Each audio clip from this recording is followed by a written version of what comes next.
और यह परंपरा ज्ञान पर आधारित है। एक होता है ज्ञान, दूसरा होता है अज्ञान। अंधेरा है, हम अंधेरे को कोई प्रार्थना नहीं करते, भैया तुम जाओ, पकड़ते नहीं, लड़ते नहीं, हम रोते नहीं। क्या करते हैं? प्रयास करते हैं प्रकाश आना चाहिए, लाइट जलाएं तो अंधेरा खुद ही जाएगा। तो प्रकाश बढ़ा, अंधेरा मिटा, ज्ञान बढ़ा, अज्ञान खुद ही जाएगा। और कहते हैं जिसके जीवन में संत है उसी के जीवन में बसंत है।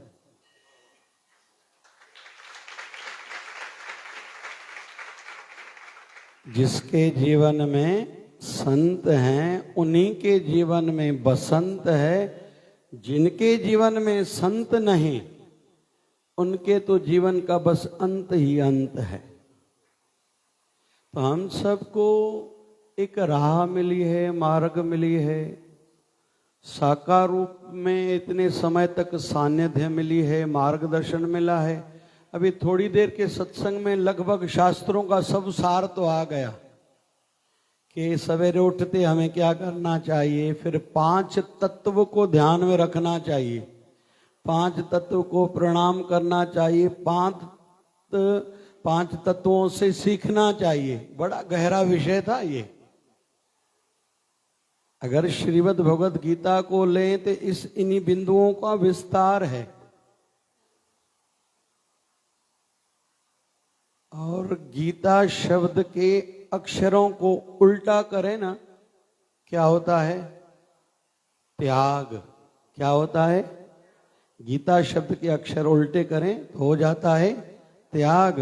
हे अर्जुन, तू मैं और मेरे को त्याग, तू और तेरे को अपना, तेरे पूरे झंझट खत्म हो जाएंगे। अर्जुन क्या कह रहा था? मैं ये और ये मेरे। भगवान ने कहा इन दोनों को भुला दो, मैं और मेरा, तू और तेरे को अपना, फिर आनंद ले। ये संसार तो भगवान ने आनंद लेने के लिए बनाया है ना। हमारे वेस्ट बंगाल के कवि हुए हैं श्री रविंद्रनाथ टैगोर। उनसे किसी ने पूछा कि आप दूसरा जन्म लेना चाहोगे? बोले हाँ जरूर, कम से कम तो एक। भगवान को निवेदन करूंगा मुझे कम से कम एक जन्म और देना। बोले क्यों? बोले वो इसलिए कि भगवान के इस बगीचे के संदर्भ में समझते समझते बहुत समय निकल गया। अभी समझ में आ रहा है ये एक एक फूल है, एक एक फूल का वास लेना चाहिए, लेकिन शरीर की अभी आयु पूरी है। तो भगवान को निवेदन कर रहा हूं दूसरा मुझे जब जन्म दो तो इसी बुद्धि के साथ देना कि जैसे जन्म लेते ही एक एक फूल का आनंद लो, क्योंकि ये आनंद सागर है। इसी को बहुत लोग दुख सागर भी कहते हैं। गुरुजी ने कहा हम लोग क्यों इस क्षेत्र में प्रैक्टिकली आगे नहीं बढ़ पा रहे हैं, उसके पीछे सबसे पहले आलस्य हम में बहुत है। हम लोग यहां सुन रहे हैं, बहुत ऊंचे स्तर का ज्ञान था, एक एक बिंदु पर भी मैं बहुत कह सकता हूं जो गुरुजी ने अभी कहा। ऊंचे स्तर का ज्ञान था, लेकिन ये केवल सुनने का नहीं है, अनुभूति का ज्ञान है। संतों को संत क्यों कहते हैं? क्योंकि उनका अनुभव भरा जीवन है। हम सब केवल कान रस लेने वाले हैं। संत उसी ज्ञान में जीते हैं। हमारे भारत में एक संत हुए हैं स्वामी राम तीरथ। धर्म के प्रचार के लिए कहीं जाएं, कोई खिलाने को दे, हाथ ऊपर करके कहते थे परमात्मा आज आपके लाख एहसान के मुझे भोजन खिलाया है। क्या कहते थे? आज आपके। दूसरे दिन किसी दूसरे गांव में जाएं, कोई खाने को न दे, खाने को न मिले, तो हाथ ऊपर करके कहते थे परमात्मा कल आपके लाख एहसान थे, आपने भोजन दिया था, आज आपके करोड़ एहसान मुझसे उपवास रखाया है। जबकि थे तो भूखे ना, लेकिन उस आपदा को अवसर बनाया। हम सबको भी ये गुरु ज्ञान के माध्यम से जीवन को ऐसे बनाना है, स्तर सोच का ऊपर होता जाए। ये क्षेत्र केवल सुनने या बोलने का विषय नहीं है। जैसे सभी कह रहे हैं कि भाई 31 है आज दिसंबर, कल नया साल है, ये तो कैलेंडर की एक कागज बदलेगा, एक डेट बदलेगी, लेकिन मजा तो तब है हम में कोई बदलाव आए, कोई नई बात आए, कोई पुरानी गलत बात, बुरी आदत कोई छूटे। अगर ऐसी सोच है तो ही हमारे लिए नया साल है, नहीं तो ये आते जाते रहेंगे। और हमारे गुरुदेव भगवान इतनी व्यवस्था, और आपको तो शब्द ही पहले गया है, क्या कहा गए हैं ही भगवान। बड़ी बात है भाई। योगी जन कई करोड़ों सालों तक तपस्या करते रहे इस बात में स्थित होने के लिए। हमारे वेस्ट बंगाल के संत हुए हैं विवेकानंद स्वामी के गुरु स्वामी रामकृष्ण परमहंस। वो कहते थे तुम बैठ जाओ, अहम ब्रह्म अस्मि, अहम ब्रह्म अस्मि, सभी कहो अहम ब्रह्म अस्मि, अहम ब्रह्म अस्मि, मैं वही हूं। लेकिन इसका अनुभव करो, एक ही दिन में तुम्हें भगवत प्राप्ति हो जाएगी। वेदांती संत कहते हैं ओहम सोहम, ओहम सोहम शिवोहम, मैं ही वो शिव हूं। शिव मतलब कल्याण करने वाला। जो भगवान में गुण है मुझ में भी वही गुण है। जो समुद्र के पानी की प्रॉपर्टीज है, जो हमारे घर में पानी का मटका भरा हुआ है, उसमें भी प्रॉपर्टी वही है। उसका भी फार्मूला H2O है, इसका भी फार्मूला H2O है। उस पानी का भी गुण है, आग पर डालो आग को बुझाएगी, बुझाएगा पानी। घर के मटके का पानी भी लो या नाली का पानी लो, भी उसमें भी वही गुण है। गरम करो पानी, ठंडा समुद्र का भी हो जाएगा, नदी का भी हो जाएगा, नाली का भी हो जाएगा, तो घर के मटके का भी हो जाएगा।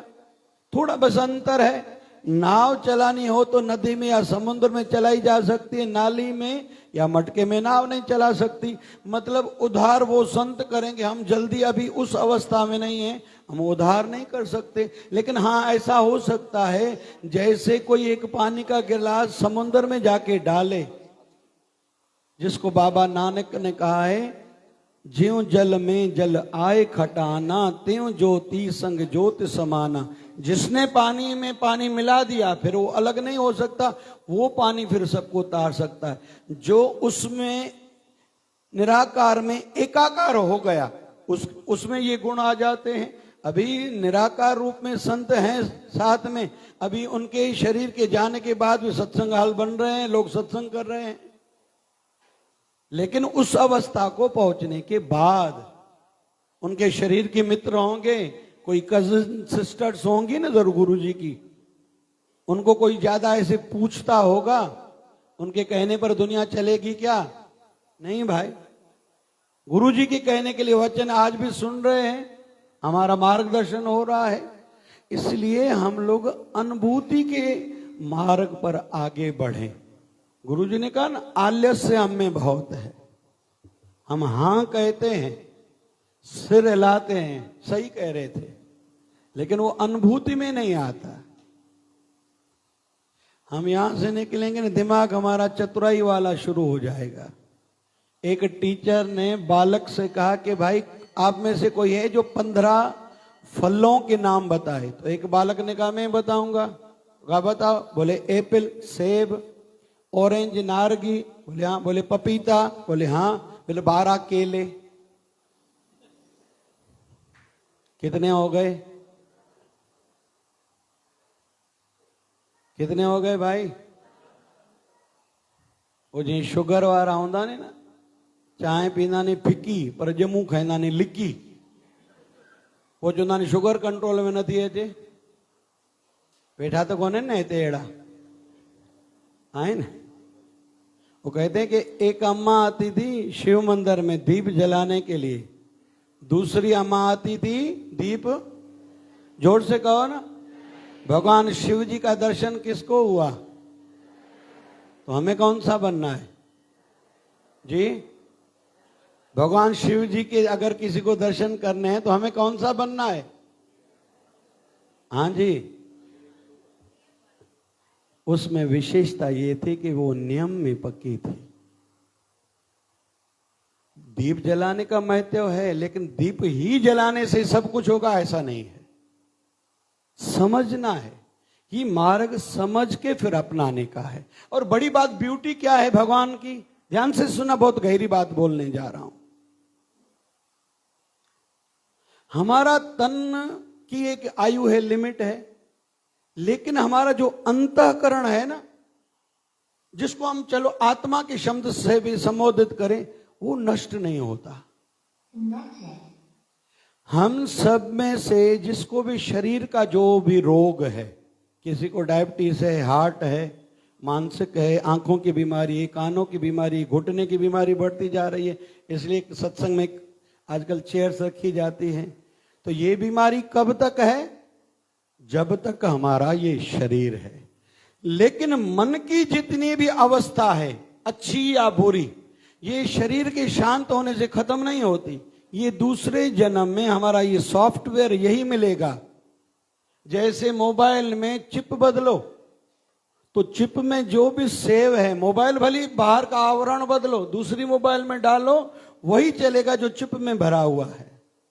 हमारे अंदर जो भरा हुआ है, ये शरीर के नष्ट होने से कुछ खत्म होने वाला नहीं है। इसलिए भूले से कभी ये थॉट नहीं आना चाहिए कि हम आत्महत्या करके खुद को खत्म कर दें।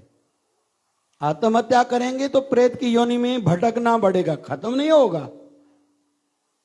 न्यूट्रलाइजेशन तो हम में से हर किसी को खुद ही करनी है। कोई आपसे पूछे ना आप लोग यहां क्यों आते हो, तो एक उत्तर ये भी होना चाहिए, हम न्यूट्रलाइज करने के लिए आते हैं अपने थॉट्स को, जो नेगेटिव विचार आते हैं। इसलिए सब तो कहा भाई, सवेरे प्रकृति का ध्यान रखो, उनको प्रणाम करो, उनका आभार व्यक्त करो, सब तो आ गया इसमें। हम लोग सूर्य नारायण को जल चढ़ाते हैं, सूर्य नारायण को पहुंचता नहीं है, लेकिन हम अपना भाव व्यक्त रखते हैं। फूल चढ़ाते हैं, फूल गुर्दे कोई लेके जाएंगे क्या? नहीं, हमने भाव भेंट रखा, उसका फल हमें मिल गया। तो कुल मिला के निवेदन है, ये क्षेत्र है अनुभूति का। जब तक हम लोग स्थित नहीं होंगे, स्थित, गर्दन में ऐसे, सत्संग में ऐसे ऐसे चलनी नहीं चाहिए। आसन बदलने की जरूरत महसूस ना हो, खुजली नहीं होनी चाहिए। घड़ी की ओर, घड़ियाल की ओर हमारा ध्यान गया, मतलब हम अभी तक कच्चे हैं। ये याद रखें। कोई भी भले दुनियादारी का काम हो, दिल से करें। दिल वाला काम थकाता नहीं है। और अंत में 2-3 निवेदन करूं, कभी भी बच्चे से ये न पूछा करो तुम क्या खाओगे, तुझे क्या बना के दूं, कौन सी ड्रेस पहनोगे, तुझे कौन सी ड्रेस निकाल के दूं, बाजार से चलो तेरे मन की पसंद की चीजें लेके दूं। बिल्कुल नहीं। मन में ये खराब कमजोर आदतें बच्चों की न डालो, और न खुद में। जो है सब बढ़िया है।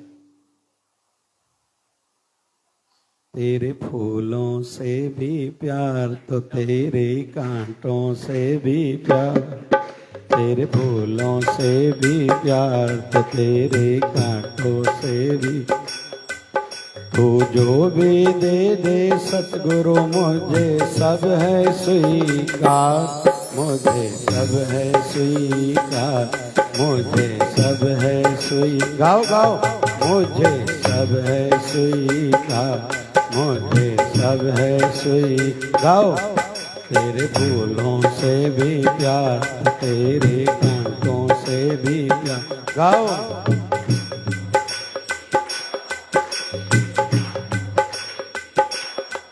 तो जो भी दे दे सतगुरु, मुझे सब है स्वीकार, मुझे सब है स्वीकार, मुझे सब है स्वीकार, मुझे सब है स्वीकार, मुझे सब है स्वीकार।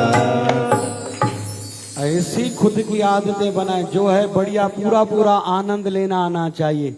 हम गीता के ज्ञान वाले हैं भाई, गीता ज्ञान वाले हैं भाई, और सब है इन 700 श्लोकों में, सब है। जिसको जो भी समस्या है, जो भी भविष्य में चाहता है, जो भी भूतकाल में हो चुका है, जो भी दूसरों को समझाना है, जो बच्चों को बनाना है, सब सॉल्यूशन है। बिजनेस में कैसे बढ़ना है, हमें उन्नति कैसे करनी है, सब सॉल्यूशन है इन 700 श्लोकों में। खाने में क्या खाना है, क्या नहीं खाना है, रखी हुई बासी चीजें नहीं खानी, जिसको बासी बोलते हैं। तो आप सभी संतों से जुड़े हो, सत्संग से जुड़े हो, निरंतर सत्संग कर रहे हो, ये मुझे बहुत अच्छा लगा। उसकी आप सभी को शुभकामनाएं। और जीवन में खुश रहना है, आनंदित रहना है, और जो बाल्यकाल में मस्ती थी उस मस्ती को खत्म नहीं होने देना है, क्योंकि जब तक है मस्ती तब तक रहेगी हस्ती। आजकल बड़े होते होते हमारे पास आ तो बहुत कुछ जाता है, लेकिन जीवन का मजा निकल जाता है। बच्ची को कहते हैं इतना ज्यादा नहीं हंसा करो, अभी बड़ी हो रही हो, लेकिन बड़े बुजुर्ग को कहते हैं कभी कभी हंसा भी करो भाई। तो इसलिए सदैव प्रसन्न रहें, खुश रहें। यह सत्संग एक रक्षा कवच है, हम सबकी रक्षा होती रहेगी। फिर से आभार, आनंद, बहुत खुशी हुई, धन्यवाद। करते हैं दाता तेरा हर पल शुक्रिया, खुशियाँ जो दी हैं उसका भी शुक्रिया।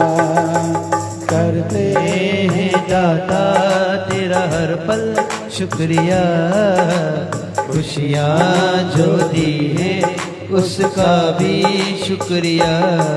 हम तेरा दिया खाएं, तेरे ही गुण गाएं। हम तेरा दिया खाएं, तेरे ही गुण गाएं।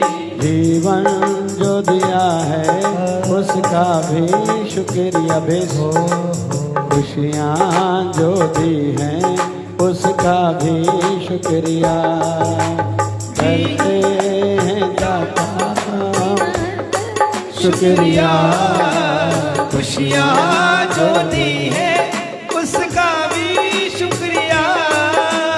तू ही तो ही हो, तू ही तो ही तो, तू ही तू, तू ही तू, तू ही तू, तू ही तू, बस तू ही तो, तू ही तू, तू ही तू, तू ही तू, बस तू ही तू, तू ही तो, बस तू ही तो, तू ही तू, बस तू ही तू, तू ही तो, बस तू ही तो। बोलिए सतगुरुदेव भगवान।